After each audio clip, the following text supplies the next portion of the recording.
वक्त मैं हूं आपके साथ सृष्टि पांडे। वक्त हो चुका है आपके खास कार्यक्रम यानी कि तर्कश का। तर्कश में क्या है खास आपको बताएंगे, लेकिन सबसे पहले ये 4 तस्वीर, वो 4 बड़ी खबरें जो आज हम आपके सामने रखेंगे। सबसे पहले बात आतंकिस्तान के कबूलनामे की करेंगे। आतंकिस्तान ने वो कबूलनामा किया है जो आज से पहले उसने कभी नहीं किया था। क्या है वो कबूलनामा, आपको बताएंगे। बात करेंगे अफजल प्रेमी की। अफजल वो आतंकी जिसे फांसी दी गई भारत में, किस तरीके से उमर अब्दुल्ला का प्रेम आतंकियों के लिए उमड़ रहा है, क्या बयान दिया है, किस पर विवाद है, वो भी आपको सुनाएंगे। बात करेंगे डिकोड की। वक्त संशोधन बिल को लेकर किस तरीके से उस पर चर्चा जारी है, लेकिन साजिश इस वक्त मस्जिदों के भीतर चल रही है, उसे डिकोड कर लिया गया है, वो भी आपको हम विस्तार से बताएंगे। और बात करेंगे सच्चाई की। ये तस्वीर बहुत कुछ बयान कर रही है। ये बजरंग पूनिया और विनेश फोगाट की तस्वीर है और इसके पीछे का सच क्या है जो बता रहे हैं बृजभूषण शरण सिंह, वो भी आपको बताएंगे। लेकिन सबसे पहले बात हम आतंकिस्तान की करते हैं। कारगिल वार आप सभी को याद होगा कि किस तरीके से इस युद्ध में भारत के न जाने कितने वीर सैनिकों ने भारत माता के लिए शहादत दे दी और कैसे पाकिस्तान की सेना ने, पाकिस्तान के सैनिकों ने छुपकर भारत पर वार करने की कोशिश की थी। पूरी दुनिया जानती है, लेकिन पाकिस्तान ने कभी ये कबूला नहीं। और आज पाकिस्तान की ओर से अपनी इस नापाक करतूत का कबूलनामा सामने आ चुका है। देखिए इस रिपोर्ट।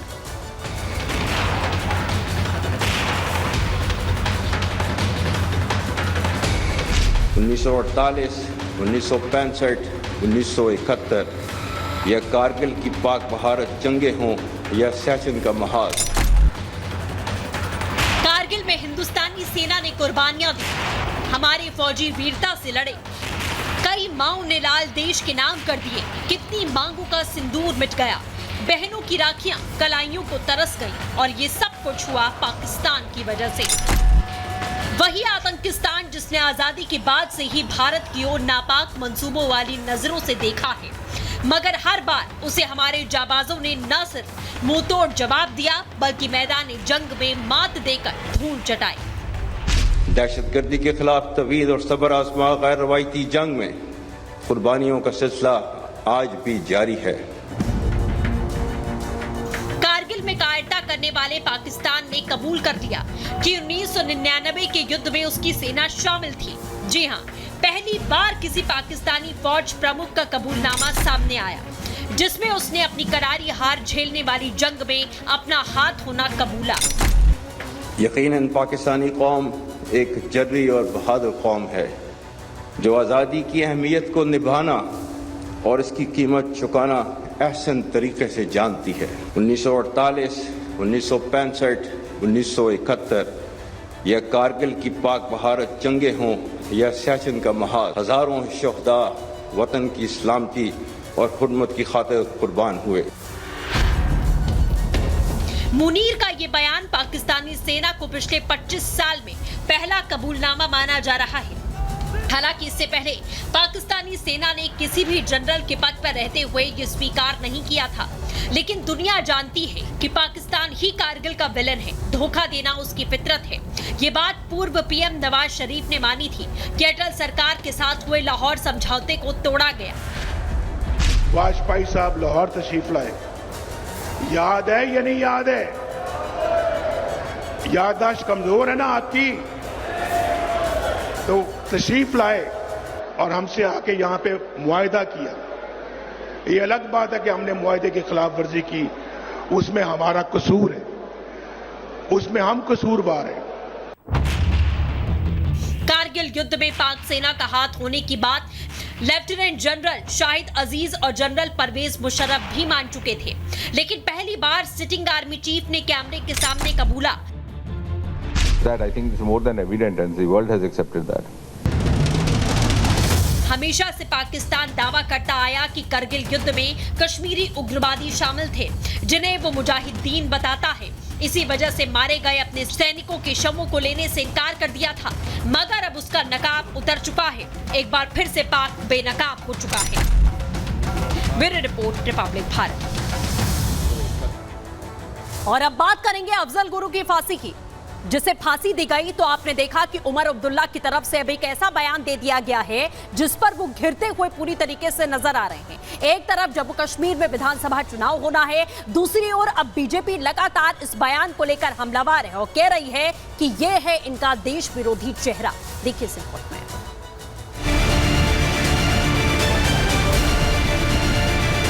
साल था 2001, तारीख 13 दिसंबर की सुबह। संसद में शीतकालीन सत्र चल रहा था और महिला आरक्षण बिल पर हंगामा जारी था। तभी 5 आतंकियों ने हमला बोल दिया। सुरक्षा कर्मियों समेत 9 लोगों की मौत हो गई। 5 आतंकी भी शाम तक ढेर कर दिए गए। फिर आई 2013 की 9 फरवरी। संसद हमले की प्लानिंग करने वाले अफजल गुरु को फांसी पर लटका दिया गया। लेकिन अब 11 साल बाद उमर अब्दुल्ला को उसी आतंकी से हमदर्दी हो रही है। जम्मू कश्मीर में चुनाव आया तो नेशनल कॉन्फ्रेंस के उपाध्यक्ष ने अफजल की फांसी पर सवाल उठा दिए। See, my unfortunate thing was that the J&K government had nothing to do with Afzal Guru's execution. Otherwise, you would have had to do it with the permission of the state government, which I can tell you in no uncertain terms would not have been forthcoming. Why? It wouldn't have. We wouldn't have done it. I don't believe that any purpose was served by executing him. ANI को दिए हुए इस interview को सुनकर तो लग रहा है कि आतंकी अफजल गुरु को फांसी देने से उमर अब्दुल्ला को दिक्कत हो रही है। जैसे ही ये बयान सामने आया तो बीजेपी भड़क गई। आज उनको कह रहे हैं चुनाव जीतने के लिए कि फांसी देना गलत था, तो पहले आवाज खामोश थी क्या चाहते हैं उमर अब्दुल्ला? मात्र कुछ चुनाव जीतने के लिए देश को तोड़ने की बात करेंगे। उमर अब्दुल्ला जी घबरा कर क्या कहते हैं, अफजल गुरु का मुद्दा छेड़ते हैं और सोचते हैं कि किसी तरह से उनको इसके चलते कुछ इमोशनल अपील वो करेंगे। लेकिन आप सोचिए, उनकी ऐसी बुरी हालत है कि 2-2 जगह से वो अपनी किस्मत आजमा रहे हैं और बाकायदा सर से टोपी निकालकर भीख मांग रहे हैं अपनी इज्जत की। उमर अब्दुल्ला जी ऐसे नाम लेकर कश्मीर की जनता को गुमराह कर रहे हैं। कृपया आप आगे भी एमपी के इलेक्शन में हार चुके हैं, इस बार भी आपकी तबाही होनी तय है। नेशनल कॉन्फ्रेंस के उपाध्यक्ष उमर अब्दुल्ला की ओर से अफजल गुरु की फांसी पर दिए गए बयान से इस मुद्दे पर नई बहस शुरू हो चुकी है। इसमें सबसे पहले बीजेपी कूदी, दूसरी ओर नेशनल कॉन्फ्रेंस के साथ मिलकर चुनाव लड़ रही कांग्रेस के लिए जवाब देना मुश्किल हो गया है, क्योंकि अफजल को फांसी कांग्रेस के शासन में ही हुई थी। राष्ट्र विरोधी जो तत्व हैं जिन्होंने इस साजिश को रचा था, अगर उनको फांसी दी जाती है तो इन पर इनको इतराज क्यों है? राष्ट्र विरोध जो तत्व हैं इस प्रकार से इस पर टिप्पणी करना, ये माहौल बनाना चाहते हैं कश्मीर में और पूरा आतंकवादियों का समर्थन ले रहे हैं, तभी इस प्रकार की भाषा बोल रहे हैं। लगता है कि he is trying to justify और ग्लोरीफाई द टेररिज्म, बिकॉज किसी को हैंग करना जो कहीं ना कहीं निहत्तों लोगों का जिन्होंने कत्ल किया होगा। पार्लियामेंट अटैक आपको याद होगा, पार्लियामेंट अटैक में कितने सारे बेगुनाह लोगों की जान गई। मुझे लगता है कि उसको हैंग करने से उन लोगों की फैमिली को और उन लोगों को इंसाफ मिला। तो क्या वो कहना चाहते हैं कि सुप्रीम कोर्ट ने गलत निर्णय लिया था, वही सुप्रीम कोर्ट जो संवैधानिक पीठ है, या वो कहना चाहते हैं कि यूपीए की सरकार ने गलत निर्णय लिया था? भारत की सेना घाटी से आतंकियों का सफाया करने में जुटी है, लेकिन कुछ लोगों का आतंक प्रेम वक्त वक्त पर सामने आ ही जाता है। इससे पहले उमर के पिता फारूक अब्दुल्ला भी पाकिस्तान से बातचीत की वकालत कर चुके हैं, लेकिन शाह ने आतंकिस्तान से हमदर्दी रखने वालों को करारा जवाब दिया है। अगर एनसी कांग्रेस आई तो आतंकवाद आएगा और भाजपा आई तो किसी की ताकत नहीं है आतंकवाद को यहां घुसपैठ कराने। जम्मू कश्मीर से आर्टिकल 370 हटा, विकास बढ़ा, आतंकियों के खात्मे का काम चल रहा है। लेकिन पहले दौर की वोटिंग से पहले क्या अब्दुल्ला अब आतंक पर दाव लगाकर चुनाव जीतना चाहते हैं? Bureau report, Republic Bharat. और अब बात करेंगे वक्त संशोधन बिल की, जिसे आपको बता दें संसद में लाया गया तो पूरा विपक्ष एकजुट होकर खड़ा हो गया। जेपीसी में भेजा गया, चर्चा लगातार जारी है, लेकिन अब मस्जिद के भीतर नमाजियों से क्यूआर कोड स्कैन करवाया जा रहा है। बताया जा रहा है कि बड़ी साजिश की जा रही है। इस बिल के खिलाफ में मुसलमानों को भड़काने की साजिश की जा रही है। कौन और कैसे इस साजिश को अंजाम दे रहा है, आपको दिखाते हैं इस रिपोर्ट के जरिए।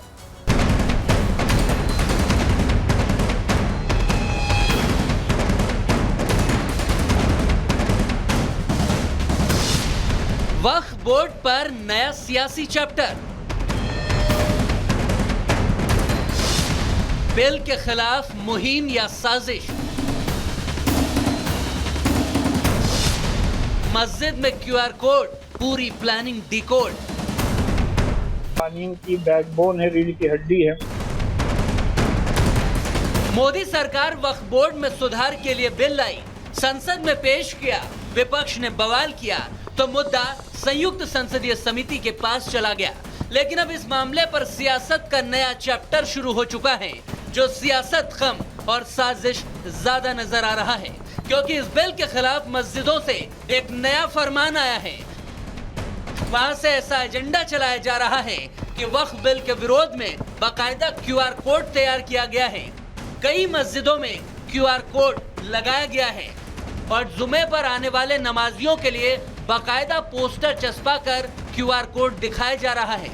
मुस्लिमों से इस क्यूआर कोड को स्कैन करने को कहा जा रहा है और इसी क्यूआर कोड के जरिए जेपीसी तक अपना विरोध दर्ज कराने के दावे हो रहे हैं और यह काम all India Muslim personal law board ने शुरू किया है। वक्फ बाय यूजर जो कि वक्फ कवानीन की बैकबोन है, रीढ़ की हड्डी है, उसको भी जो खत्म करने की बात कही जा रही है, तो ये जितने भी अमेंडमेंट्स हैं वो हम लोग का मानना है कि वो औकाफ के लिए नुकसानदेह होने वाले हैं। बाकायदा जो भी लोग मस्जिद में नमाज के लिए आ रहे हैं उन्हें वक्फ बिल के खिलाफत करने के लिए उकसाया जा रहा है और दावा किया जा रहा है कि इस क्यूआर कोड को स्कैन कर आप जेपीसी तक अपनी राय भेज सकते हैं, जिस पर अब सियासत गरमाने लगी है। यूनिफॉर्म सिविल कोड जो संविधान में है उसका विरोध करने वाले अब कह रहे हैं कि वक्फ के अमेंडमेंट का विरोध करने के लिए क्यूआर कोड का इस्तेमाल करें। ठीक है, आपका लोकतांत्रिक अधिकार है, परंतु ये विरोध है गरीबों का, यतीमों का, बेवाओं का और मुस्लिम समाज के उन लोगों का जिनको वक्फ की प्रॉपर्टी का कोई फायदा नहीं मिलता। All India Muslim personal law board जिस तरह की मुहिम चला रहा है वो कानूनी और संवैधानिक रूप से उचित नहीं है। बीजेपी विपक्ष को भड़काने के लिए जिम्मेदार बता रही है, लेकिन इससे पहले भी ओवैसी से लेकर अखिलेश की पार्टी समेत कई दलों ने वक्फ बिल को मुस्लिम विरोधी बताया था। मौलाना तो सड़क पर आने के लिए मुसलमानों को खुलेआम भड़का रहे हैं। जितने मस्जिदों पर आरएसएस का दावा है वो छीनना चाह रहे हैं आप, जितने दरगाहों पर राइट विंग हिंदुत्व ऑर्गेनाइजेशन का दावा है, जैसा अपने मुंबई में हाजी मलंग की दरगाह है, छीनना चाह रहे। मुसलमान भाइयों को कैसे उनके अधिकारों को छीना जाए, उनकी अधिकार जो मिले हैं, जिन्हें आजादी के अधिकार हैं या उनके स्वतंत्र जो अधिकार हैं, उनके अपने धर्म को लेकर अपनी कामकाज की व्यवस्था को बनाए रखने के लिए आप खुली दुश्मनी कर रहे हो। इसका मतलब ये है कि अब हमें अपने वजूद को, हमें औकाफ को नहीं बचाना है, हमें अपनी मस्जिदों को बचाना है, हमें अपनी दरगाहों को बचाना है। जायदाद का मसला नहीं है, जमीनों का मसला नहीं है, हमारे वजूद का मसला है। पहले संसद और अब सड़क के बाद मस्जिद से। दिल्ली के जंतर मंतर में खिलाड़ियों का वो आंदोलन, वो धरना बृजभूषण शरण सिंह के खिलाफ में आप सभी को याद होगा, जिसने पूरे देश को सोचने पर मजबूर कर दिया कि इन खिलाड़ियों के साथ आखिरकार क्या हुआ है। बृजभूषण शरण सिंह दोषी हैं या नहीं ये कानून तय करेगा, लेकिन अब उनका दावा है कि जो मैंने कहा था हुआ वही है। जिस तरीके से बजरंग पूनिया, विनेश फोगाट ने कांग्रेस पार्टी ज्वाइन की है, ये साबित होता है कि इस पूरे आंदोलन के पीछे षड्यंत्र कांग्रेस का था। देखिए इस रिपोर्ट में। ये आंदोलन खिलाड़ियों का नहीं है, इसमें भूपेंद्र हुड्डा है, दीपेंद्र हुड्डा है और ये आंदोलन को सपोर्ट कांग्रेस कर रही है। आरोप, आंदोलन और फिर आर पार की सियासी लड़ाई। पिछले कई महीनों से देश में पहलवान बनाम बृजभूषण की लड़ाई छिड़ी थी। एक तरफ से इल्जाम लगते तो दूसरी ओर से पलटवार होता, लेकिन अब इस लड़ाई का सियासी क्लाइमैक्स आ गया है। जी हां, बृजभूषण हमेशा से कहते रहे कि विनेश फोगाट और उनके साथ पहलवानों का यौन शोषण के दावे करने वाला आंदोलन सियासी था। उसकी सच्चाई आप तय कीजिए, लेकिन विनेश फोगाट और बजरंग पूनिया का कांग्रेस में शामिल होना बृजभूषण के दावों को पुख्ता कर रहा है। ये लड़कियों का आंदोलन नहीं है, ये कांग्रेस द्वारा प्रायोजित एक आंदोलन था जिसमें एक फैमिली, उसमें भी अब दो गुट हो चुके हैं, एक फैमिली और एक अखाड़ा, चंद लोगों का ये आंदोलन था और ये आंदोलन को सपोर्ट कांग्रेस कर रही है।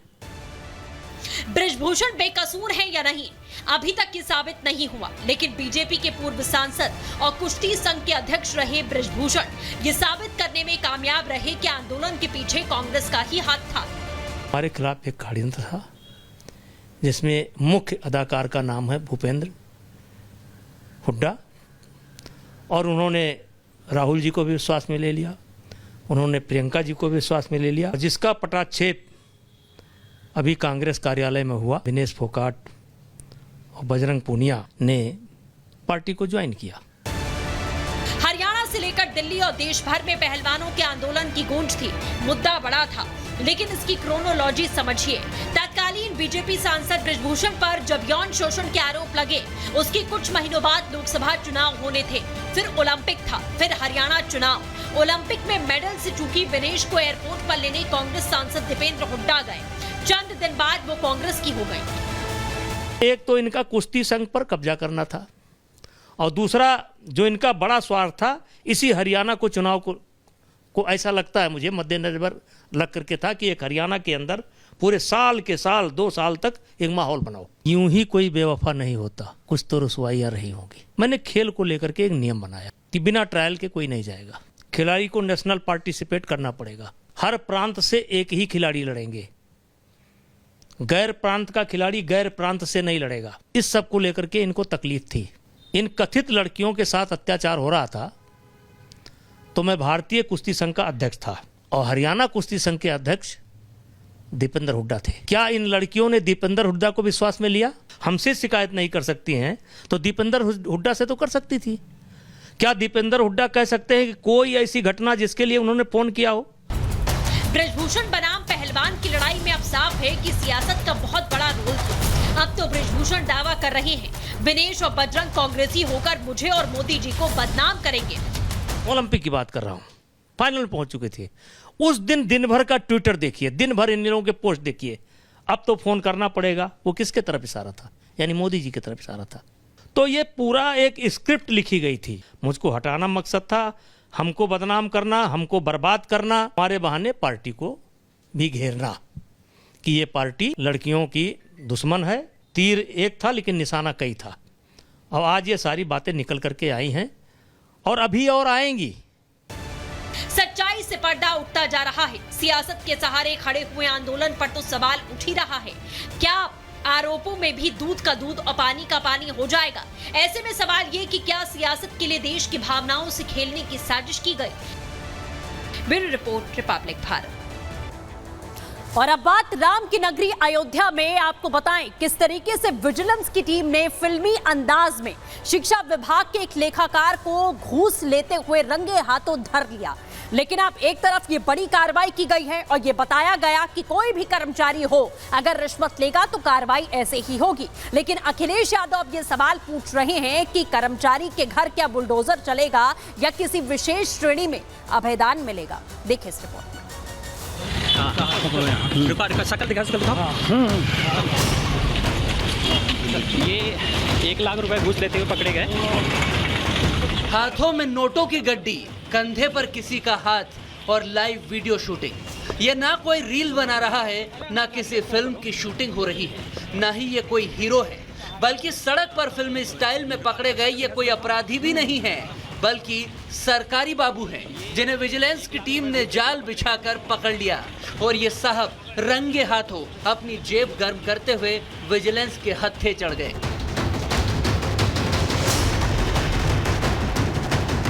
मामला रामनगरी अयोध्या का है। अब तक तो आपने रंगे हाथों रिश्वतखोर गिरफ्तारी का बस सुना ही होगा, अब देख भी लीजिए। ये साहब अयोध्या के शिक्षा विभाग के सहायक लेखाकार हैं, जिन्हें घुसखोरी करना महंगा पड़ गया और वो विजिलेंस के हत्थे चढ़ गए। दरअसल एक मृतक शिक्षिका का जीपीएफ निकालना था, तो उनके परिवार ने खंड शिक्षा अधिकारी कार्यालय में जाकर संपर्क किया।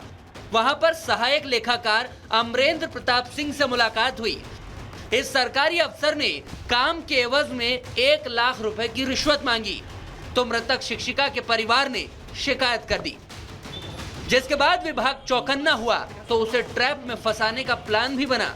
जब सहायक घूसखोर लेखाकार ने घूस लेने का वक्त और जगह तय की और तय वक्त के मुताबिक शिकायतकर्ता वहां पर 1 लाख रुपए की रिश्वत देने पहुंच भी गया और साथ ही विजिलेंस की टीम भी पहुंच गई। फिर जो हुआ वो इस घूसखोर बाबू ने कभी सोचा भी नहीं होगा।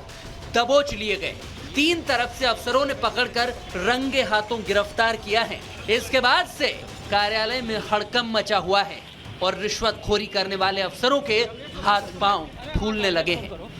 Bureau report, Republic Bharat. और इसी के साथ तर्कश में आज के लिए बस इतना ही। नमस्कार।